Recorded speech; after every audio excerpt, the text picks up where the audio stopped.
A kú déédé àsìkò yìí. Kókó inú ìwé ìròyìn la mú wá fún yín láti inú àwọn ìwé ìròyìn ilé wa. Orúkọ tèmi ni Ọmọgbémisọ́lá ọmọ Alọ́gọ̀madẹ̀. Àjọ alámòójútó ètò ìrìnnà Nigeria Immigration Service (NIS) ti ṣe ìkìlọ̀ fún àwọn ọmọ orílẹ̀-èdè Nàìjíríà kí wọ́n dẹ́kun lílọ ilẹ̀ Niger látàrí ìjà òṣèlú tí ó fa ìdìtẹ̀gbàjọba ní orílẹ̀-èdè náà.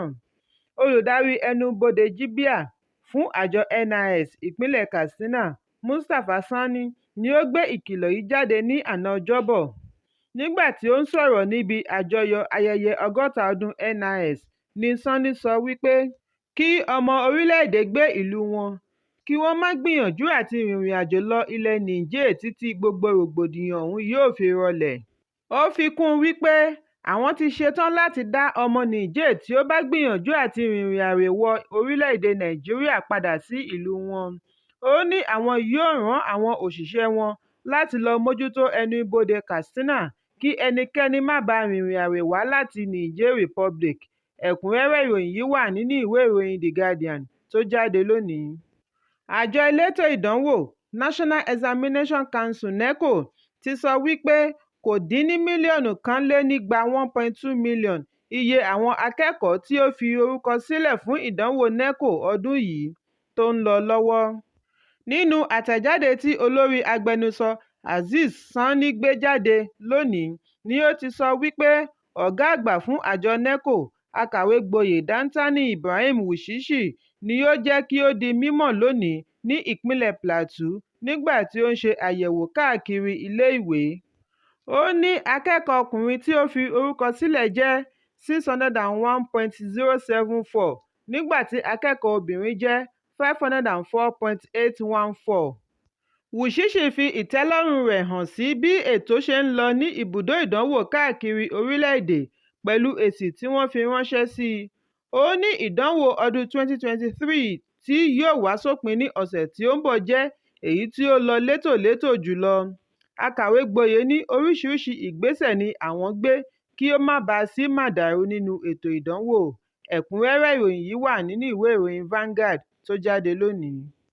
Àjọ Arewa Consultative Forum (ACF) ti fi ìkìlọ̀ ránṣẹ́ sí ìjọba àpapọ̀ àti àjọ ECOWAS kí wọ́n dẹ̀yìn lẹ́yìn lílo agídí ológun lórí ìdìtẹ̀gbàjọba ilẹ̀ Niger. Àjọ yìí gbé ìkìlọ̀ náà jáde nínú àtẹ̀jáde tí akọ̀wé ẹgbẹ́ Muritàlá Aliyu bu ọwọ́ lù ní òní ọjọ́ Ẹtì. Wọ́n ní àlàáfíà tí ó ń jọba ní ẹnu ibodè àwọn ilẹ̀ wọ̀nyí yẹ kí ó jẹ́ pàtàkì sí wọn ju kí wọ́n máa lépa ìṣòro ilẹ̀ Niger lọ.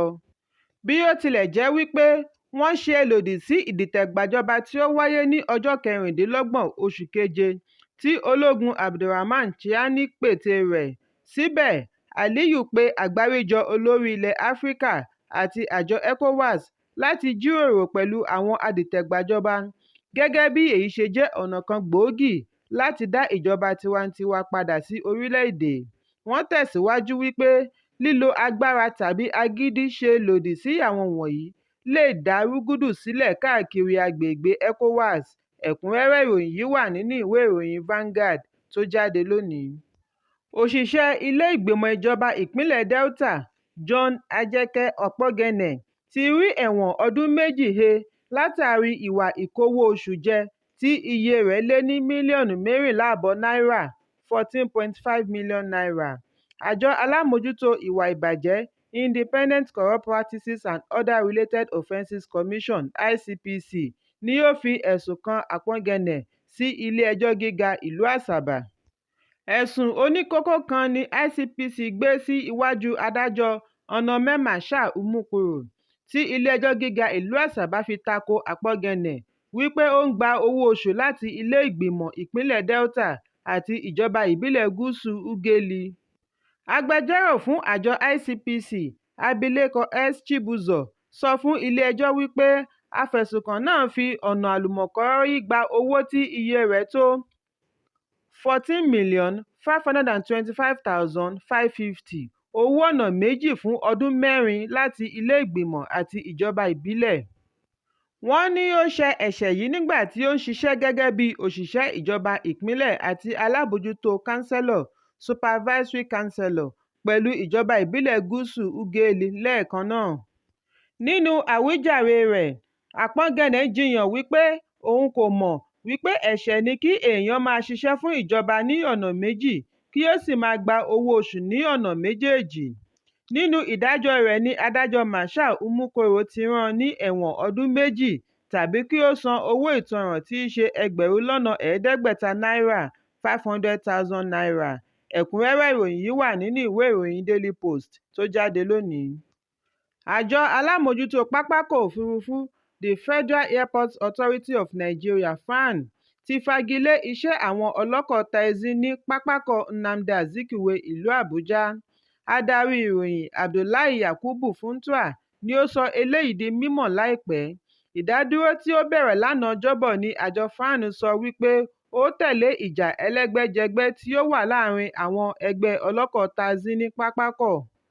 FAAN wá rọ àwọn èrò pápákọ̀ láti wá ọ̀nà míì fún ìrìnnà wọn.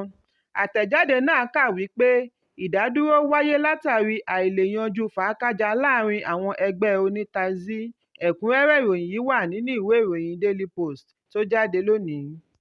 Ààrẹ Bọ́lá Tinubu ti fi orúkọ àgbàmọ̀fin Festus Keyamo láti ìpínlẹ̀ Delta ránṣẹ́ sí ilé ìgbìmọ̀ fún àyẹ̀wò gẹ́gẹ́ bí ọ̀kan lára àwọn mínísítà alábàáṣiṣẹ́pọ̀ rẹ̀. Bákan náà ni Ààrẹ Tinubu gbégi lé orúkọ Dókítà Mariam Shetty gẹ́gẹ́ bí ọ̀kan lára àwọn mínísítà aṣẹ̀ṣẹ̀yàn.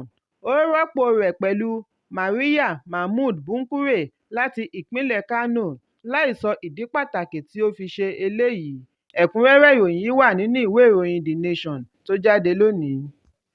Ẹbí olóògbé ìlúmọ̀ọ́ká òṣèré orí ìtàgé ilẹ̀ Nàìjíríà St. Obi ti ṣe ìkéde ìsìnkú olóògbé náà. Wọn yóò sin ní ọjọ́ 18 oṣù kẹjọ ní ìlú abínibí rẹ̀ ní Umueze Alaeze Alaeyi Ọgwa ní ìpínlẹ̀ Imo. Gẹ́gẹ́ bí ìwé ìléwọ́ tí ẹbí tẹ̀ jáde, ètò ìsìnkú yóò wáyé ní agboolé St. Obi ní ìpínlẹ̀ Imo. Òṣèré yìí ni ó di olóògbé ní ọjọ́ kẹjọ oṣù karùn-ún ọdún 2023 ní ẹni ọdún 67 lẹ́yìn àìsàn. Ṣùgbọ́n àjọ àwọn òṣèré ilẹ̀ Nàìjíríà kò tíì sọ ohunkóhun lórí ìsìnkú olóògbé náà látàrí ẹ̀sùn àríyànjiyàn tí ó wáyé láàrin ẹbí. Kí ó tó di olóògbé, St. Obi ni a gbọ́ wípé ó kó lọ sí ọ̀dọ̀ ẹbí rẹ̀ kan ní ìpínlẹ̀ Plateau látàrí àìsàn tí ó ń bá a fínra láti bí ọdún 2 sẹ́yìn. Ẹ̀kúnrẹ́rẹ́ ìròyìn yìí wà nínú ìwé ìròyìn Punch tó jáde lónìí. Kókó inú ìwé ìròyìn tòní kò ní jù báyìí lọ. Ẹ pàdé mi lọ́la fún àkọ́tún ìròyìn. Kí a tó lọ, ẹ má ṣaláì fi àríwísí yín ránṣẹ́, ìyẹn comment, kí ẹ sì bá wa subscribe sí ojúnà wa lórí YouTube kí Kókó Inú Ìwé Ìròyìn lè máa tẹ̀ yín lọ́wọ́ ní kíákíá.